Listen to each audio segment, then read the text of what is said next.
He shared his last blanket with a freezing alien child. By morning, her clan waited outside his door. Vincent Turner's hands trembled as he pulled his worn jacket tighter against the bitter wind cutting through New Kepler's industrial district.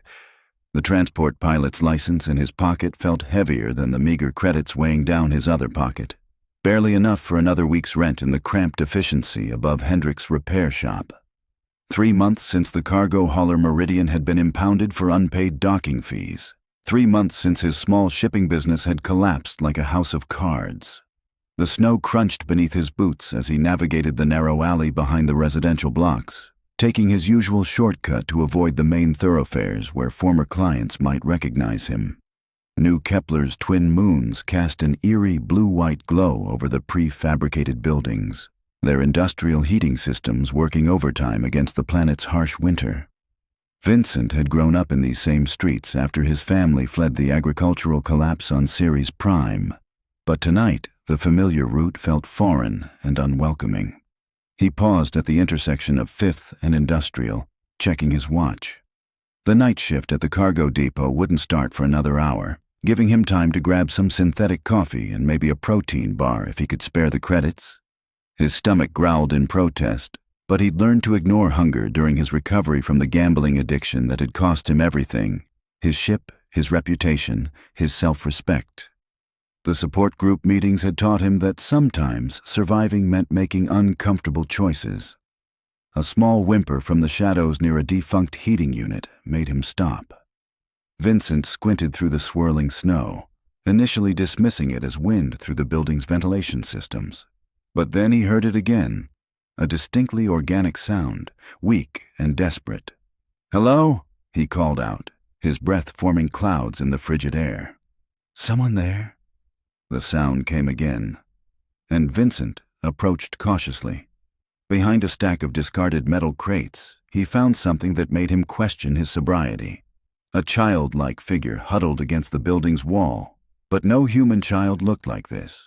The being was roughly the size of a 10-year-old, covered in what appeared to be natural fur that shifted from deep blue to silver depending on the angle of the moonlight.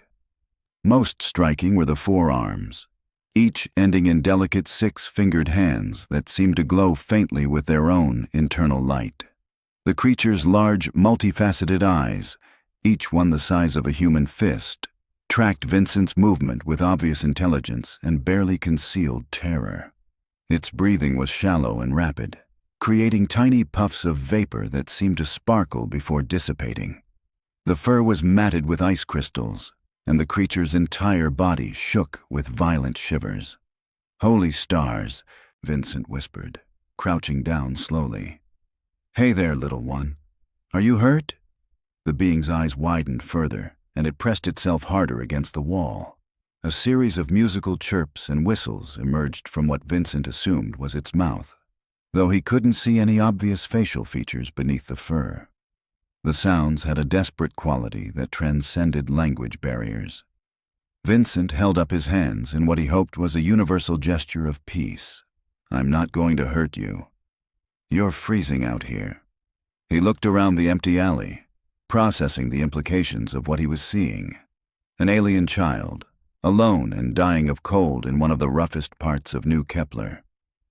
"Where are your parents? Your family?" More musical sounds. Weaker now.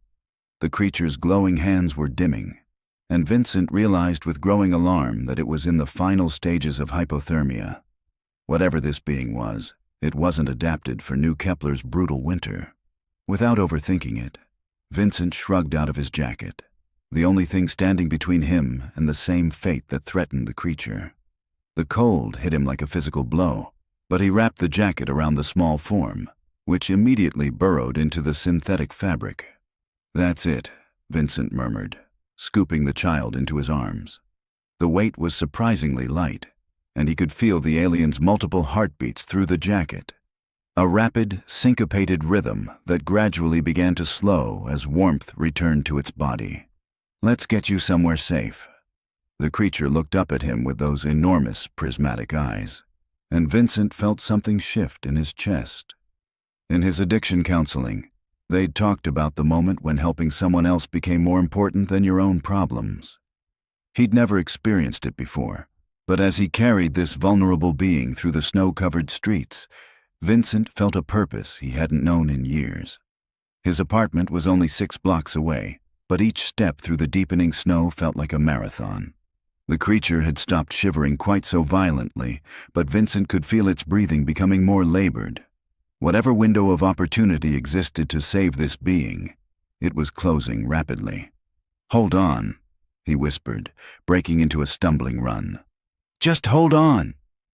Vincent's apartment was barely larger than a storage closet, dominated by a fold-out bed, a kitchenette with a malfunctioning heating unit, and a small table that served as his desk, dining area, and everything else. He'd never been more grateful for the space heater he'd bought secondhand last month, its gentle hum providing the first thing resembling luxury he'd experienced since losing the meridian. He set the creature on his bed and cranked the heater to maximum, then quickly gathered every blanket, towel, and piece of warm clothing he owned. The being's fur had stopped producing those crystalline ice formations, but its breathing remained shallow and rapid. Those prismatic eyes tracked Vincent's movements with growing alertness, and he took that as an encouraging sign. "There we go," Vincent said softly, building a nest of warm fabric around the small form. "Better." The creature made a series of soft chirping sounds that sounded distinctly different from its earlier desperate cries. It extended one of its 4 arms toward Vincent, the 6-fingered hand glowing more brightly now, and touched his wrist with surprising gentleness. The moment their skin made contact, Vincent's mind exploded with sensation. Images flooded his consciousness, not quite memories, not quite dreams, but something between the two. He saw vast crystalline ships moving through space like living things, their hulls pulsing with the same soft light that emanated from the creature's hands. He saw cities built into the sides of mountains, where beings like this child moved in graceful 4-armed dances through structures that seemed to grow rather than be constructed. And he saw terror. Ships falling from the sky, families separated, children lost in the chaos of evacuation. The creature, she was female. Somehow Vincent knew this now, had become separated from her family when their transport was attacked. She'd hidden in the cargo hold of a human freighter, surviving on scraps and hope until the ship reached New Kepler, and she'd been forced to flee into the unforgiving night. The contact lasted only seconds, but when it ended, Vincent felt as though he'd lived through her entire terrifying journey. The creature, Zyll, her name was something like Zyll, watched him with careful attention, obviously aware that she'd shared something profound. "Your family," Vincent said, the words coming out rough with emotion. "They're looking for you." Zyll made a sound that needed no translation, pure longing mixed with despair. She gestured toward the small window, where New Kepler's light stretched to the horizon, and Vincent understood. Her family could be anywhere in the system, if they were even alive. Over the next several hours, as Zyll's strength returned, Vincent began to understand the basic structure of her language. Her species, the Qeth'var, communicated through combinations of musical tones, body language with their 4 arms, and limited telepathic contact.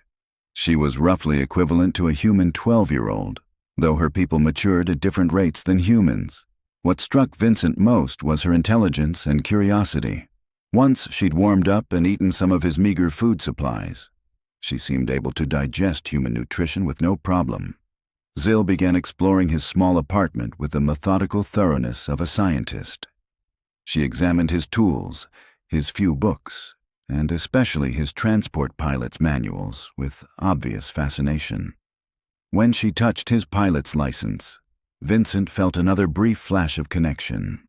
Images of herself at the controls of those living crystal ships, her 4 arms moving in, complex patterns across control surfaces that responded to thought as much as touch. She wasn't just a child. She was from a family of pilots, perhaps even royalty among her people, if her memories of elaborate ceremonies and reverent treatment were any indication. "You're important," Vincent said, and Zell's response was a complex melody that conveyed both acknowledgement and embarrassment. "Your people, they're not just looking for any lost child, they're looking for you specifically." The next morning brought Vincent's first real understanding of what he'd gotten himself into. A knock at his door at dawn sent both him and Zyll into immediate alert. The Qeth'var child quickly wrapped herself in blankets, hiding her distinctive appearance, while Vincent approached the door cautiously. Through the peephole, he saw 3 figures in expensive-looking environmental suits, their faces hidden behind reflective visors. Corporate security, most likely, though he couldn't identify the company. They knocked again, more insistently. "Vincent Turner?" The voice was mechanically distorted through a speaker system. "We'd like to speak with you about possible witness testimony regarding unusual activity in this sector." Vincent's blood ran cold. They were looking for Zyll, and somehow they'd traced her to him. He glanced back at the bed where she huddled beneath the blankets, her large eyes wide with terror that needed no translation. "I'm not feeling well," Vincent called through the door. "Can this wait?" "I'm afraid not, Mr. Turner. Please open the door." Vincent's mind raced. His apartment had only one exit, and the window opened onto a 3-story drop. But Zyll was studying the heating vent in the wall with obvious interest, pointing at it and then at herself with gestures that were unmistakably a question. "Too small," Vincent whispered, but Zyll shook her head vigorously. She pressed her hand to the vent cover, and Vincent watched in amazement as her fingers began to glow more brightly. The metal softened under her touch like heated plastic, and she quickly shaped an opening large enough for her small form to squeeze through. "Mr. Turner, we're going to need you to open this door immediately." "Go," Vincent mouthed, and Zyll squeezed his hand briefly before disappearing into the building's ventilation system. Vincent quickly pressed the metal back into shape, noting that it solidified as though it had never been disturbed. He opened the door to find 3 figures in full environmental gear, their faces still hidden. The leader held up some kind of scanning device that beeped intermittently. "Mr. Turner, we're investigating reports of unusual energy signatures in this area. Have you noticed anything out of the ordinary?" Vincent forced himself to appear confused and slightly annoyed. "Energy signatures? Look, I work nights at the cargo depot and sleep during the day. I haven't noticed anything except my heating bill getting more expensive." The scanner beeped more rapidly as they moved through his small space, and Vincent's heart hammered against his ribs. But whatever they were looking for, Zyl's brief presence hadn't left enough trace to pinpoint.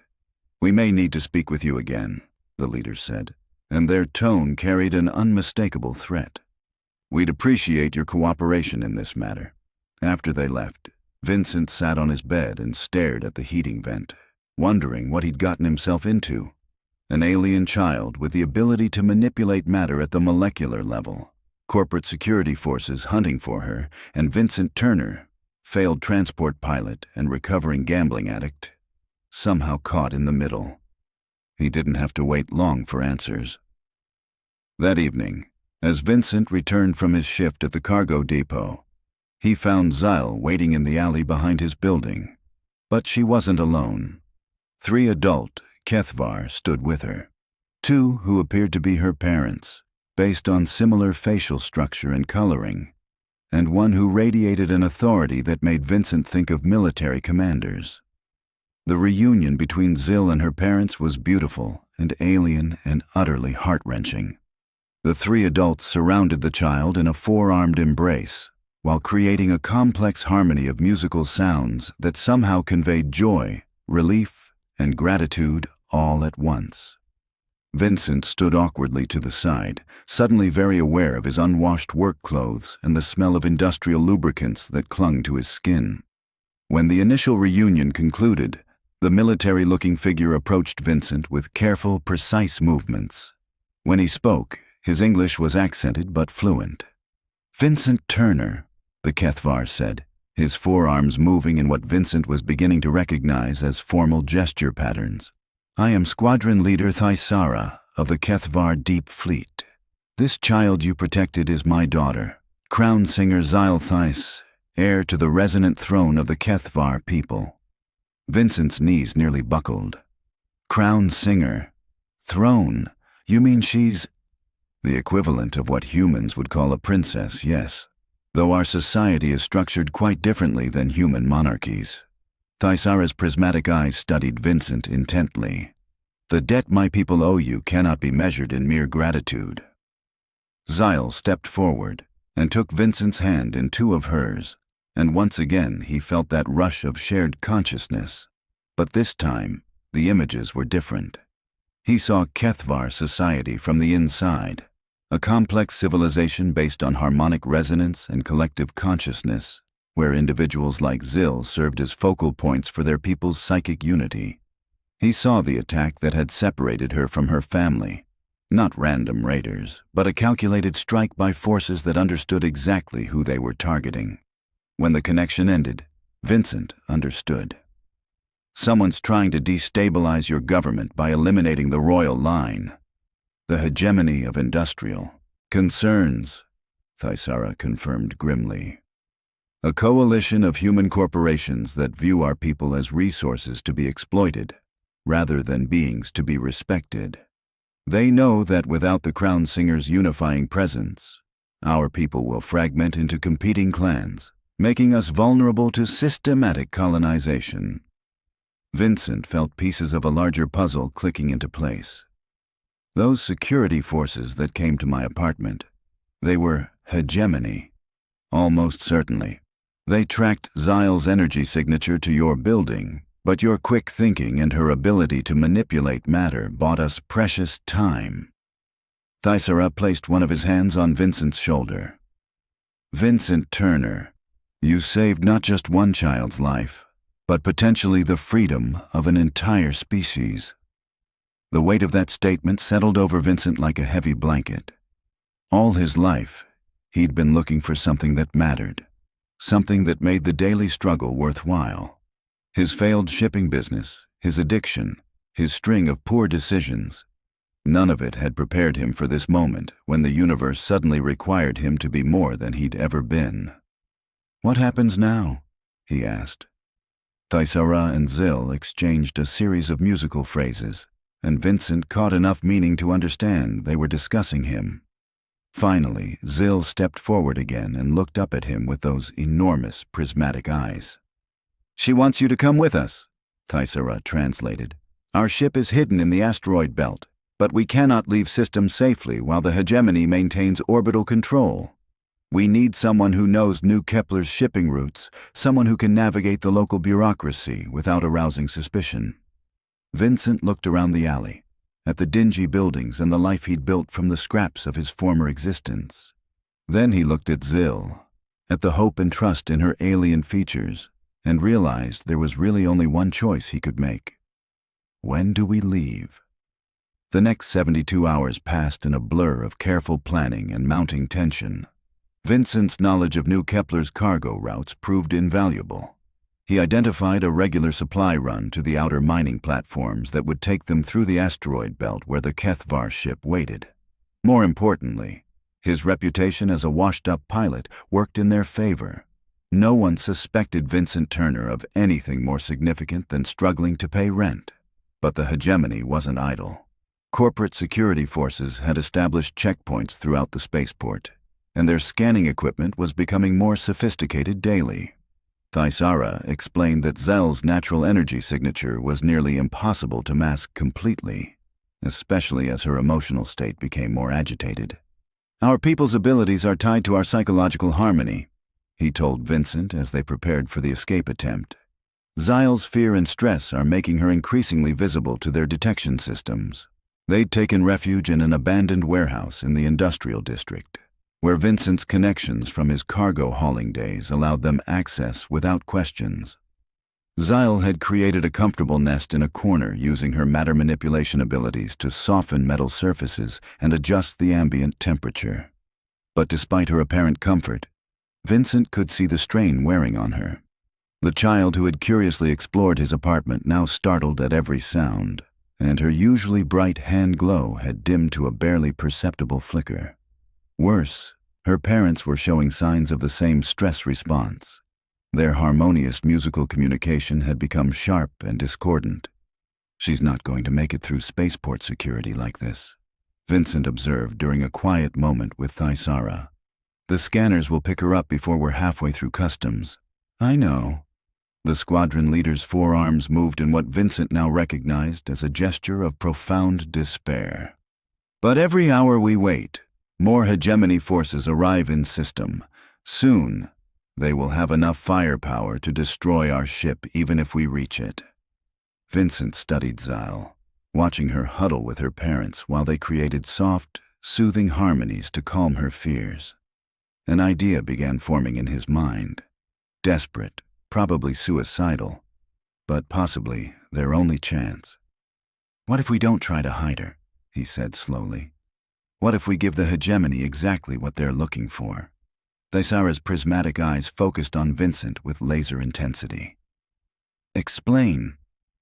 "They're expecting us to run, to hide, to try sneaking past their security. But what if instead we make them think they've won? Create a situation where they believe they've captured her, but it's actually a trap." Over the next several hours, Vincent outlined his plan. It was risky beyond measure, requiring perfect timing and more luck than any sane person would count on.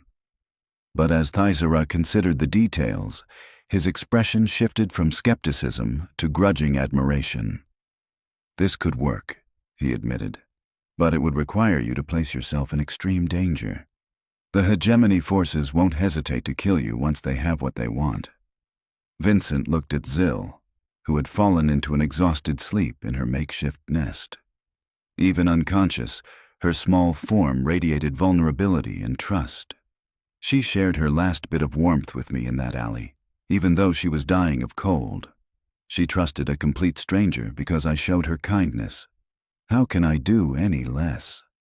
The next morning, Vincent walked into the spaceport's main security office and requested a meeting with the hegemony's lead investigator. He was kept waiting for 2 hours in a sterile white room before 3 figures in environmental suits entered. The lead investigator removed her helmet, revealing a sharp-featured woman with cold gray eyes. "Mr. Turner, I'm Director Hayes of Hegemony Security Services. I understand you have information about the alien fugitive we're seeking." Vincent forced his hands not to shake as he placed a small recording device on the table. "I've been thinking about our conversation the other day. The truth is, I did see something unusual. A child, but not human. It was hiding in the ventilation system of my building." Hayes leaned forward with predatory interest.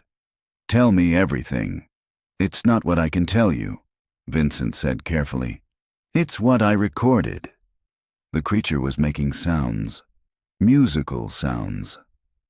I thought they might be important, so I made an audio recording. He activated the device, and Zyll's voice filled the room. But this wasn't the terrified crying Vincent had first heard in the alley. This was a carefully crafted performance Zyll had created specifically for this moment. Her musical tones conveyed distress and confusion, but also something else: coordinates. Embedded in the seemingly random pattern were the navigational codes for a location in the asteroid belt, not where the Qeth'var ship actually waited, but close enough to be believable. Hayes was clearly no expert in Qeth'var communication, but she recognized the recording's significance. "Where is the creature now?"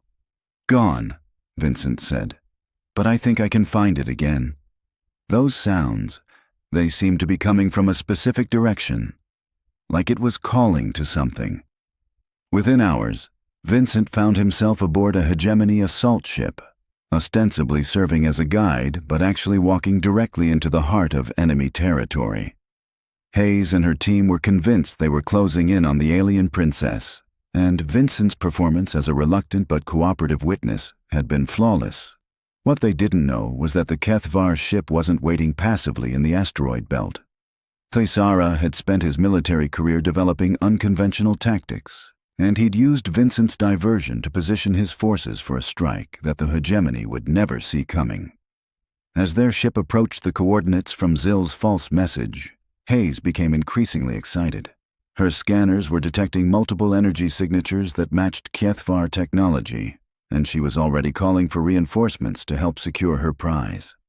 "There," Vincent said, pointing toward a particularly large asteroid. "That's where the signals are strongest."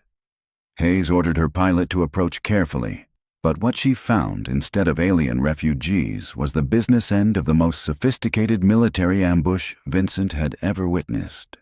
The asteroid opened like a flower, revealing a Qeth'var warship that seemed to be grown rather than built. More ships materialized from concealment throughout the belt, not just squadron leader Qeth'var's vessel, but an entire battle group that had been waiting for exactly this opportunity. "What?" Hayes began, but her words were cut off by the transport ship's proximity alarms. They were surrounded, outgunned, and completely at the mercy of forces they'd underestimated. "Vincent Turner," came Qeth'var's voice through the communication system. "You have performed admirably. Are you prepared for extraction?" Vincent looked at Hayes, whose face had gone white with the realization of how thoroughly she'd been outmaneuvered. "More than ready." What followed was the gentlest military boarding action in recorded history. The Qeth'var forces disabled the hegemony ship's weapons and propulsion without harming the crew, then used some kind of localized teleportation system to extract Vincent from the hostile vessel. One moment he was standing on a human bridge surrounded by enemy soldiers. The next, he was in what could only be described as a living cathedral, surrounded by beings whose four-armed movements created patterns of impossible beauty. Zyll ran to him the moment he materialized, her small arms wrapping around his waist while she created a musical sound that needed no translation. Pure joy and gratitude. Vincent felt tears he hadn't expected streaming down his face as the magnitude of what they'd accomplished hit him. "The hegemony forces?" he asked Qeth'var. "Neutralized without casualties. We are not like humans.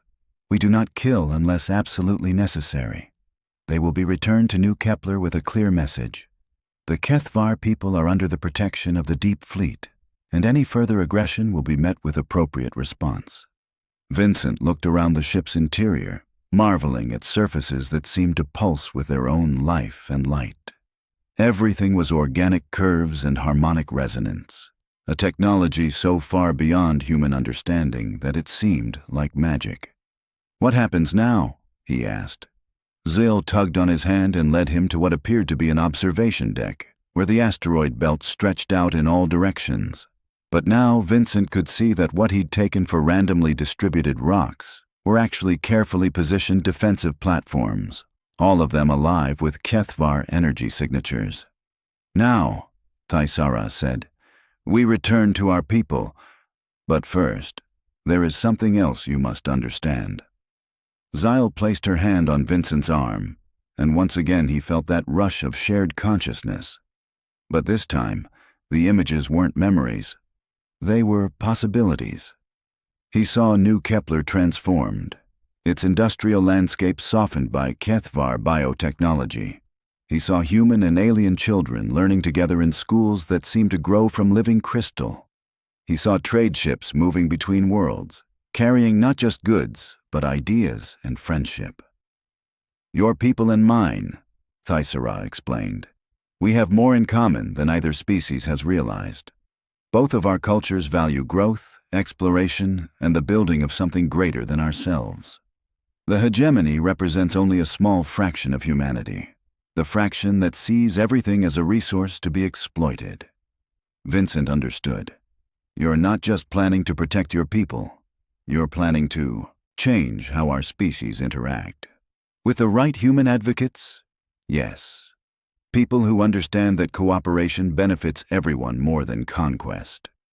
Qeth'var's forearms moved in patterns that Vincent was beginning to recognize as hopeful anticipation.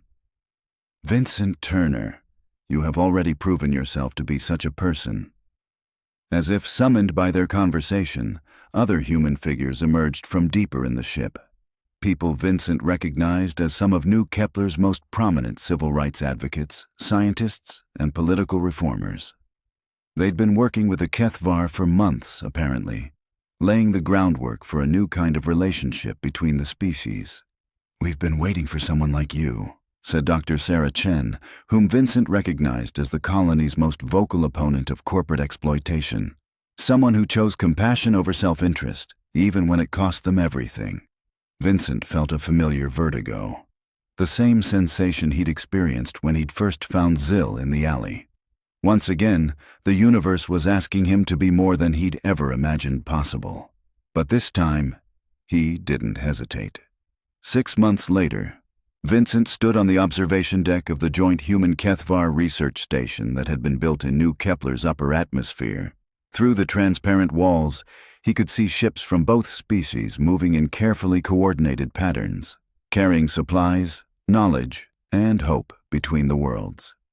His official title was Cultural Liaison Coordinator, though Zyll insisted on calling him Uncle Vincent in the musical tones she'd been teaching him to understand.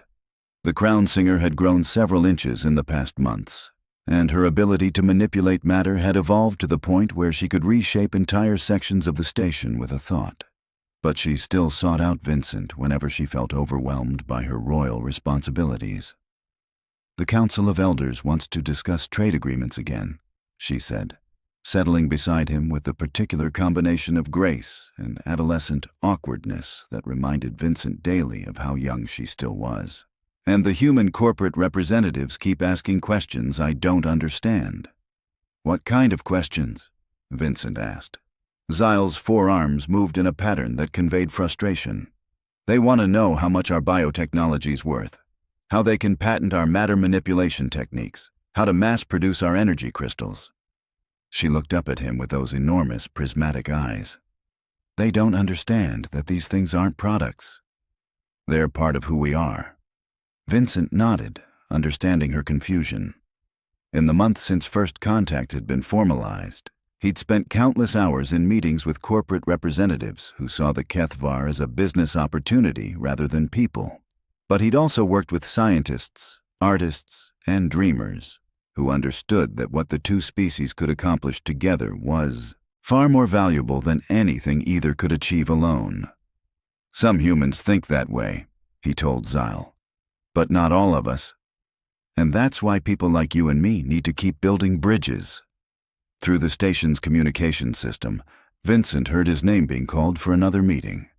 The hegemony of industrial concerns had been disbanded after their failed kidnapping attempt, but new corporate coalitions emerged regularly, each one convinced they could find a way to exploit alien technology for profit. As Vincent prepared to leave, Zyll caught his hand with two of hers. The brief contact carried emotional warmth that no human touch had ever matched. Gratitude, affection, and something that transcended species boundaries. "Thank you," she said in carefully practiced English, "for the blanket, for everything." Vincent squeezed her hands gently before releasing them. "Thank you for trusting a stranger in an alley." As he walked toward the meeting room, Vincent reflected on the strange turns his life had taken. A year ago, he'd been a failed businessman with a gambling problem and no prospects. Now he was helping to shape the future of two civilizations. The universe, he'd learned, had a way of asking ordinary people to do extraordinary things. And sometimes the most important choice you could make was simply to share your warmth with someone who needed it. Outside the station, the stars stretched to infinity, and Vincent Turner, former transport pilot, recovered addict, and accidental diplomat, smiled as he went to build tomorrow.